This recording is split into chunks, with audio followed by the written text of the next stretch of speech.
During the 1980s, Arnold Schwarzenegger was competing with Sylvester Stallone to be the biggest box office action hero. In 1985, Stallone would return to the big screen as John Rambo in his second Rambo movie.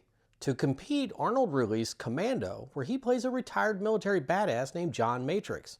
Yep, John Rambo versus John Matrix. We'll take a look back at this 80s action film on the next Back to the Feature. Let's all go to the lobby to get ourselves a treat.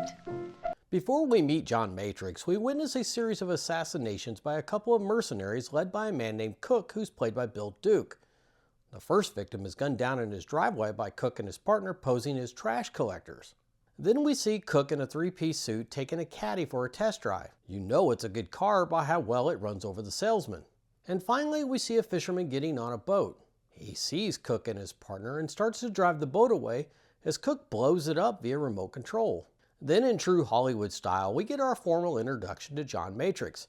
He's at his mountaintop home carrying a giant tree log on his shoulder, and to show his range, we see Arnold go from muscle-bound lumberjack to loving father as he picks up his young daughter Jenny, who's played by Alyssa Milano, who was making a name for herself on the TV show Who's the Boss.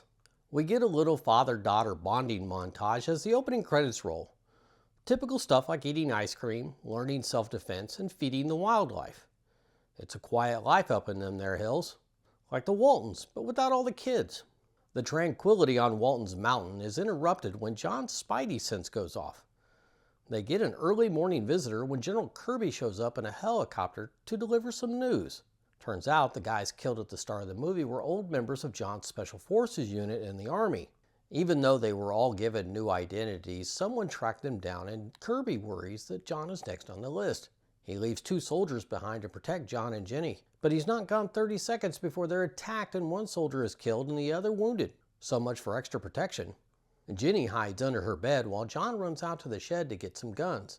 By the time he gets back to the house, the second soldier is dead and his daughter has been kidnapped. He pushes his sabotage truck down the hillside while the bad guys stick to the winding road. His plan would have worked, but he ends up crashing in a ditch upside down. He comes out fighting, but he's outnumbered and outgunned. And then we get an early plot twist. The blown-up fisherman is alive and well because he faked his own death. The fisherman is a dude named Bennett, and apparently he's been holding a grudge against John for having him thrown out of the unit. John gets a nice long nap after Bennett shot him with a tranquilizer dart. He wakes up to find that Bennett is working for General Arius, who's the former dictator of a fictional South American country called Valverde. He too holds a grudge against John for helping remove him from power. The plan is to hold Jenny hostage to force John to kill his political opponent. As I was watching this scene in the theater, my first thought was, hey, that's the dude from the Warriors. Yep, that's David Patrick Kelly as Sully. You remember him with the bottles on his fingers calling for the Warriors to come out and play. Anyways, back to John's predicament. At first he refuses the general's plan, but once Bennett puts a knife to Jenny's throat, he has a change of heart. John is taken to the local airport and is escorted onto a plane to Valverde. On the way to the plane, John tells Sully that because he likes him, he's going to kill him last. Then like a good boy, John gets on the plane as he's told, while Sully watches from the terminal. Once they're seated, John throws a quick elbow to his face and then snaps Henrik's neck. So yeah, he's dead. It's an 11-hour flight, and with his dead guard now covered with a blanket and hat, John asks the stewardess, "Don't disturb my friend, he's dead tired." Get it? Dead tired. Don't blame me, I didn't write it. As the plane taxis to the runway, John makes his way down into the cargo hold. Sully is still watching the plane, but then turns to leave as it picks up speed. If he would have stayed put, he would have seen John climb down onto the landing gear. And just as the plane clears the runway, he jumps off and lands in a nearby marsh. Now I'm going to call bullshit on him making that leap unharmed. He sets the timer on his watch to 11 hours and then runs back to the airport. No one seems to notice this giant dude running across the tarmac. He makes it back inside the terminal and miracle of miracles, he actually finds Sully. Keeping up with his reputation as a douchebag, Sully starts hitting on a young stewardess named Cindy, who's played by Rae Dawn Chong, daughter of the Tommy Chong. It's no big shocker that she rejects his ass. He's not deterred though and follows her to the parking garage to try his luck again. She rejects him again and he leaves. And just when she didn't think random dudes could make her day any worse, she then meets John Matrix. He commandeers her and her car, minus the front seat he had to rip out in order for him to fit. It's the same old song and dance you would expect. I'm not going to hurt you, but I need you to do everything I say, including following the douchebag that just hit on you. She doesn't have much of a choice, so she follows Sully to a local mall of all places. Once inside the mall, John explains to Cindy about his daughter being kidnapped and that tracking Sully is the only way to find her. He asks her to go tell him that she changed her mind about going out with him and to lead him back over to where John is hiding. You can tell immediately that this plan is going to crap out on him. Sully ducks into a restaurant to meet up with a guy selling passports. Seeing an opportunity, Cindy instead goes straight to a mall cop inside the restaurant for help. The mall cop sees how big John is and calls in for some support. As the cops approach John, he knows that Cindy sold him out. As John takes on the cops, Sully spots both Cindy and John.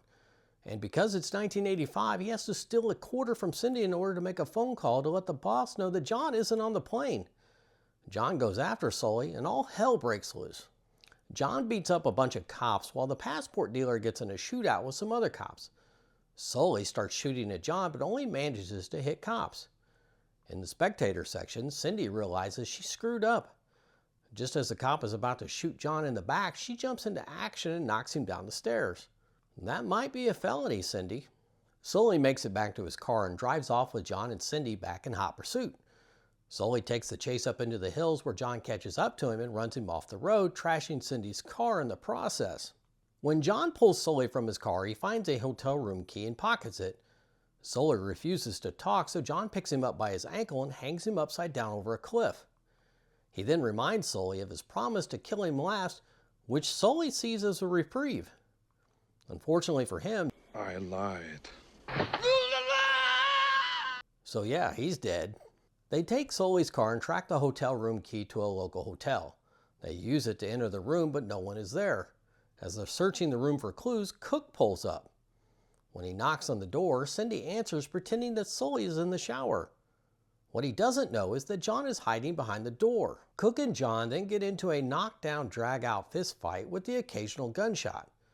Once Cooke runs out of bullets, John has him by the balls. Literally. One last uppercut and Cooke is toast. A table leg through the chest will do that to you. They take his keys and search his car for the next clue. Cindy is the winner when she finds an invoice for aviation fuel. What are the odds that she is working on getting her pilot's license and knows about aviation fuel? They track down the company on the invoice and break into the warehouse. John finds a bunch of military equipment and weapons, but no sign of Ginny and no airplane. He then looks through some maps that just happen to be laying out so he can quickly figure out what island Ginny is being held on and where the plane is. It might as well have been a treasure map with a big X on it. But first it's time for a little shopping. John and Cindy break into a surplus store to steal some weapons. I mean a lot of weapons. She is just racking up felonies left and right. And as Cindy loads up the car, the cops swoop in and arrest John. He's led away in a police wagon and Cindy follows them in Cooke's car. She pulls up alongside them and then shoots a rocket at the police wagon as it pulls away. Thanks to her criminal ways, John is free again and back on task to free his daughter. They make their way to the dock and get the seaplane in the air. On the way to the island, their flight path takes them right through a gunnery range where they're advised to change course immediately by the military. And yep, that's a young Bill Paxton. In an effort to give Alyssa Milano something to do, we see her take the initiative as she tries to break out of the room she's being held in. While she keeps herself busy, Bennett warns Arius that John will go through his men like butter and that he's the only thing standing in the way. Then we get a little montage of John suiting up for battle. He puts on lots of war paint to go with all the weapons he's carrying. And I think he might be overcompensating because Rambo never carried that many weapons at any one time. While John makes his way across the island, the original flight to Valverde is landing and the dead guard is discovered. General Arius has some men at the airport, and as soon as they see the body, they call and alert the general. He then relays the news to Bennett and tells him to go kill the girl.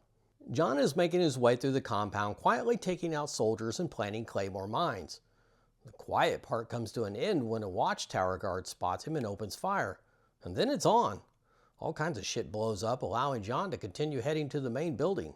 Bennett goes after Ginny and sees that she has escaped. He chases after her as she runs into the basement. And while John shoots every soldier he sees, Cindy is back on the seaplane trying to get a hold of General Kirby on the radio. The battle between John and the rest of the world gets a bit ridiculous. 100 guys are shooting machine guns at him and not hitting shit. John goes through a machine gun, then a handgun, and finally a shotgun and never misses. He's finally injured slightly when one of the soldiers chucks a grenade at him. Out of ammo, he's forced to duck into a shed for cover. He's quickly surrounded and the shed is turned into Swiss cheese. When they peek inside, they find that John wasn't hit at all. Instead, he comes out swinging. He's killing guys with all kinds of lawn and garden tools. Saw blade to the head, axe to the groin, a pitchfork to the chest. He even chops a guy's arm off with a machete. He picks up a dead soldier's machine gun and gets back to poisoning people with lead.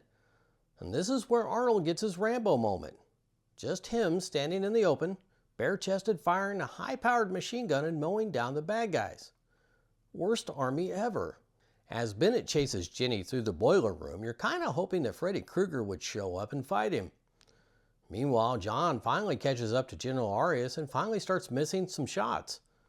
Eventually, Arius ends up doing a Tony Montana impression at the top of the stairs when he learns he can't dodge bullets.